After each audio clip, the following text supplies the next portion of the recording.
Hey guys, update on the generator and the big boat project. I went and picked up the generator, what was it? This is Sunday. I went and picked it up on Friday. I've been busy all weekend, figured I'd give you an update. This cost me a whole lot more money than I thought it was going to. We'll go over all the stuff here in a little bit, but it is definitely, hopefully ready for a lot more hours of service. I figured, you know what, well, we got it in for repairs, let's just make sure we just kind of refurbish the whole thing. So, update on the boat. We should be back in the water hopefully another week and a half. I'm going to kind of put a little pressure on the guy who's doing the repairs.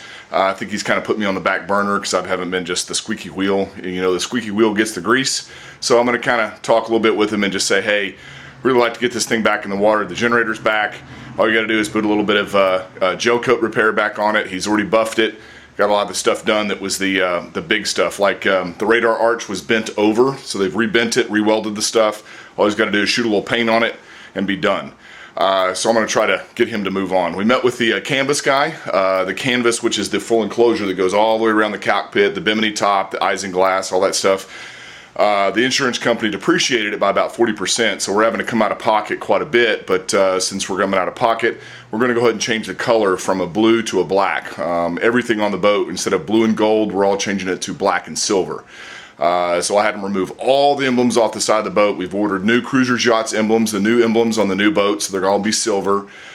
We ordered a new name, so that way the name is not blue and gold anymore, it's black and silver.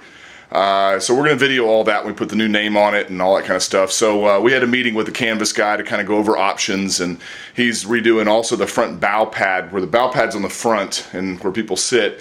When the thing collapsed, it came down on top of the front of the boat and crushed all the bow rails over, and it punctured the what do you call it, the bow pad, and ripped all the snaps off of it. So they're redoing that whole thing.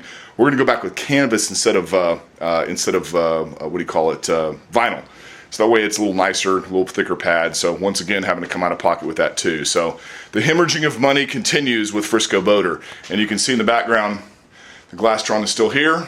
I need to find the time to get back on this thing. We're 95% there. All I got to do is finish it up, put the interior in it, and put it in the water, but it's just a matter of time.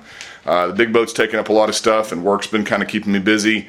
I've been going out on the weekends with friends and stuff, and just has not presented the time. So anyway, enough about all that mess. The boat is coming along. Let's take a look at the generator, and I'll show you kind of what we did. Okay, so here she is. Got her back. Still kind of dirty, but you know what? It's an engine. What do you expect? So what do we have done? Well, if you remember correctly, the bottom side underneath this oil pump was leaking really bad, along with the oil reservoir right here. So I had, and this is a common problem with these, this generator has 819 hours on it. In about 600 hours, these particular Kohler, this is a 6.5 CZ, has an issue with the O-ring, and it starts to leak pretty much like a screen door out the bottom there. So I had that replaced. That was the main reason why it came in. We also decided to go ahead and replace the seal on the oil reservoir because this was dripping also. What that consisted of is removing or separating the engine from the stator, which was an absolute, I mean, that's why I ended up giving this up and letting them do it, because you have to remove the stator, which involves taking a giant bolt out of here and doing all kinds of stuff, and it just was not for me. So that was the initial side of it. So they got that done. Of course, they got new oil and all the stuff for the oil pump. They kind of checked out the fuel pump to make sure it was okay. You notice the tray down here looks awfully new. Remember the old one was all rusty and nasty? We went ahead and ordered one from Kohler. It was 180 bucks, but you know what? It's all brand new now. We don't have to worry about rust for a long time. And the sound shield actually screws to this thing all the way around. I'll put that together here in a second and show you. And that thing was absolutely rotten. There was no way. I had to buy all new bolts and everything to get it back to normal. So they also replaced the ground strap. They said that the ground strap was not carrying enough voltage between the the battery attaches to this, and therefore it was not cranking over correctly. So therefore they got a new ground strap, and while we were running it, whenever they were testing it, they found that the impeller housing was leaking. That was another 500 bucks. So with labor, of course. They replaced, got a new impeller, got a new housing, got everything, you know, pretty much redone, tuned it up. Ran a full test on it and then bench tested it for, I want to say, a couple hours to make sure that it was 100%.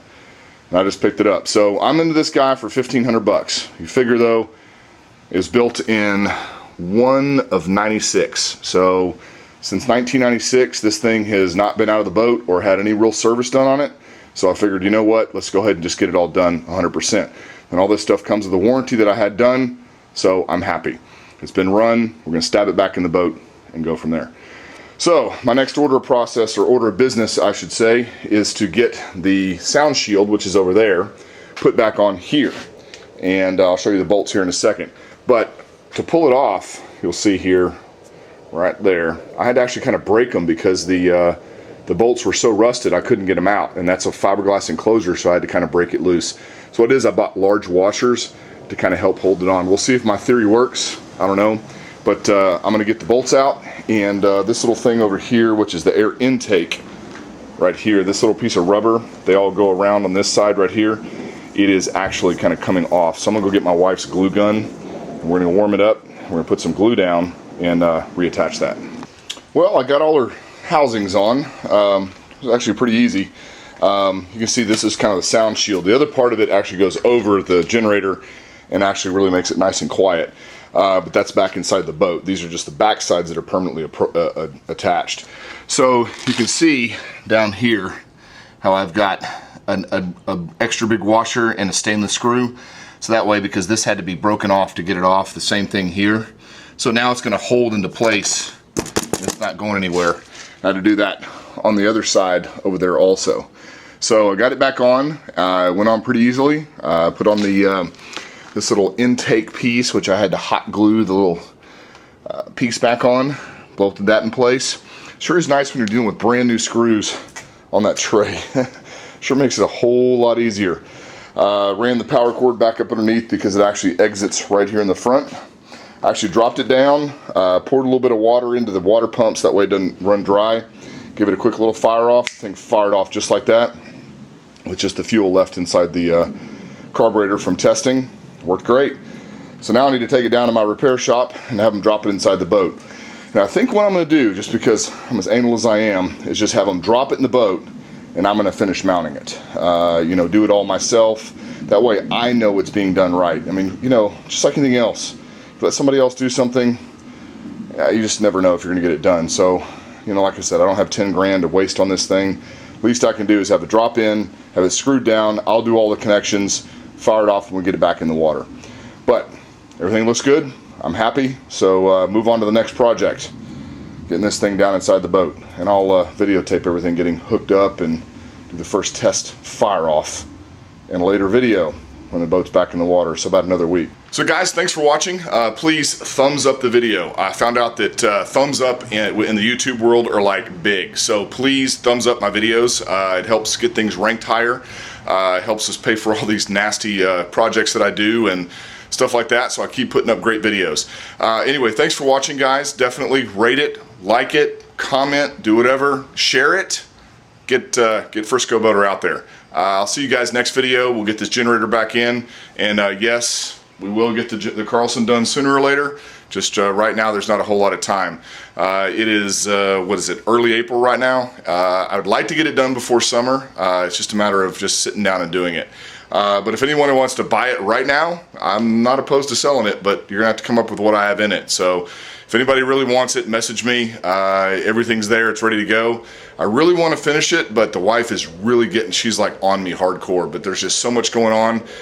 I just, you know, it's getting hard, but I do want to finish it. But if somebody wants it, you can tempt me. So I'll see you guys next time, guys.